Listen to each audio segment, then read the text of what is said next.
foi determinado no âmbito do processo de execução, né, da fase de cumprimento, como alguns dizem, né, mas não está errado dizer processo de execução, e há um artigo específico de Barbosa Moreira tratando sobre essa questão, belíssimo a respeito, cuja leitura recomendo a todos.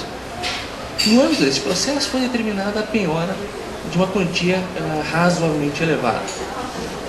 A ordem saiu. Esta empresa é uma empresa de atuação nacional e ela possui dezenas de contas bancárias. O resultado disso foi o bloqueio da quantia em todas as contas, que equivaleu, em termos práticos, a multiplicar por 15 o valor bloqueado.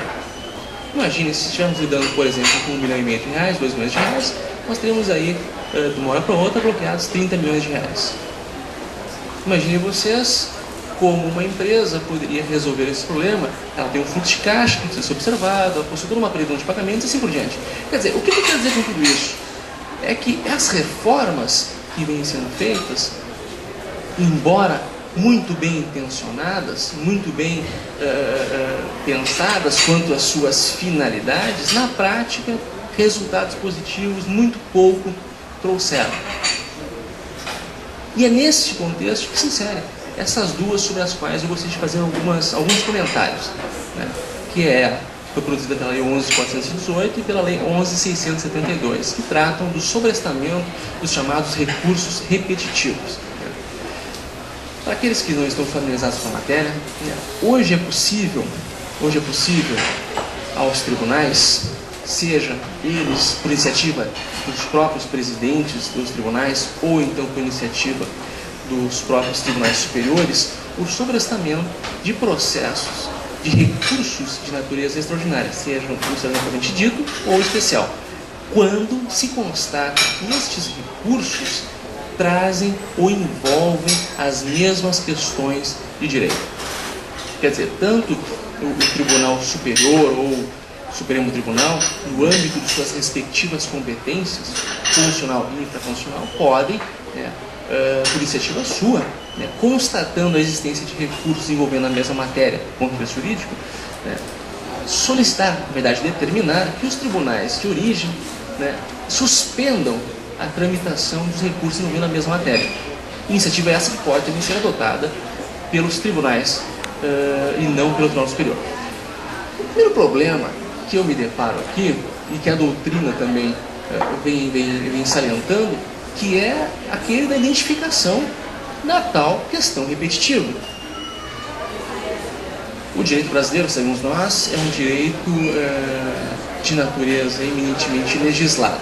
Nós trabalhamos com a linguagem escrita eminentemente.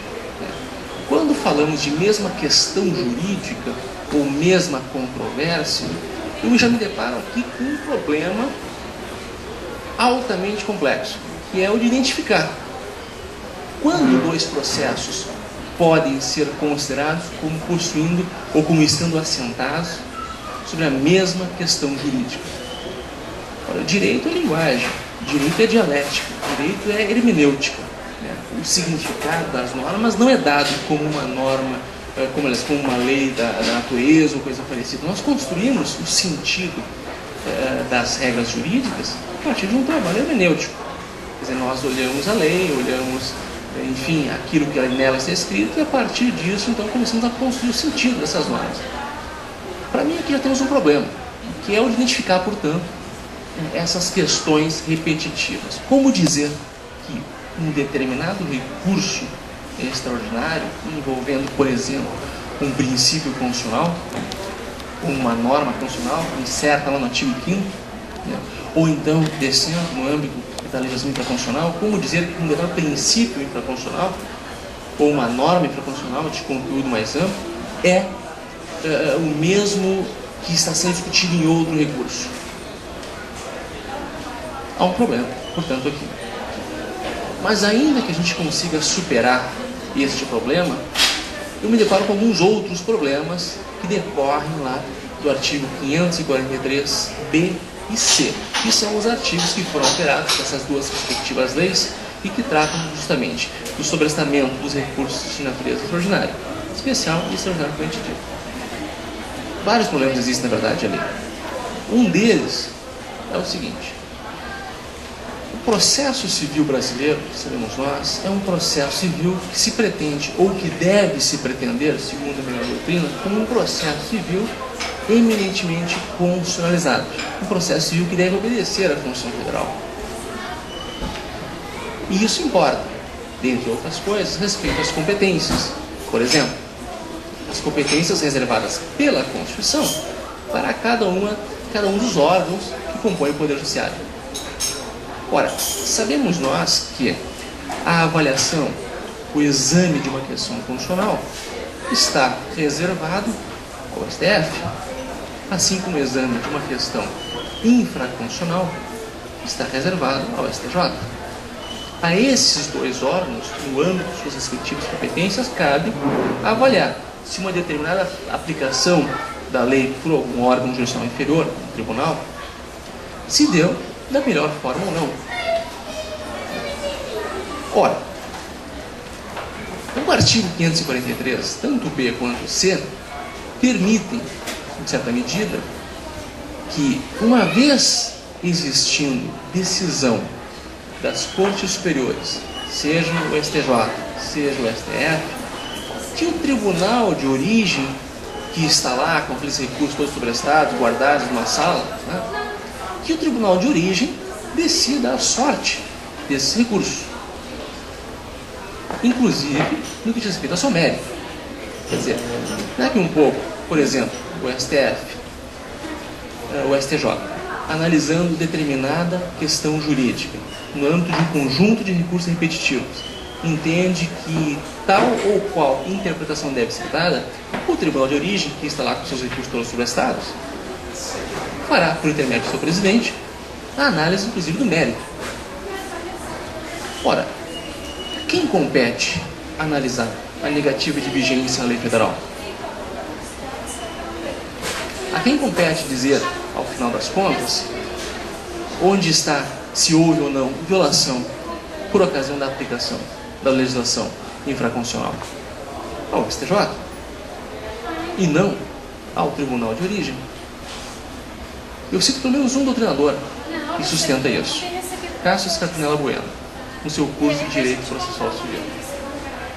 Ele diz com todas as letras: aqui temos um problema, segundo ele, de competência e de possível inconstitucionalidade da norma. O STF, por exemplo, ao analisar a existência ou não de repercussão geral nos recursos de natureza extraordinária, digamos que entenda que não há repercussão geral. O tribunal de origem, por sua vez, dirá o mesmo com relação a todos os recursos que ficaram sobrestados. Mutatis mutandis, a problemática é a mesma. Ou seja, nós teremos um órgão a quem não compete, do ponto de vista constitucional, a análise dessas questões, analisando essas questões. Pois bem, só para que a gente possa situar, então, essas duas reformas, compreender a lógica delas,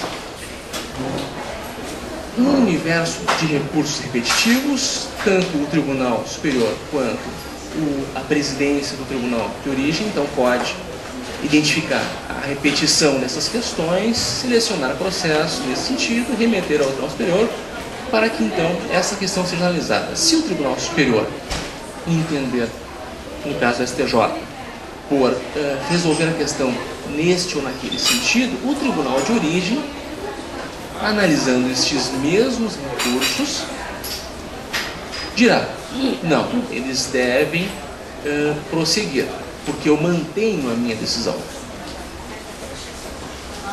Ou então poderá exercer, embora isso não seja dito explicitamente, como diz o 543C, aliás, B, quando trata do recurso ordinário, se retratar da decisão, fazendo, então, reformando o acórdão recorrido, para que, então, o recurso que ficou sobrestado, então, passe a ser considerado prejudicado, porque teria sido provido.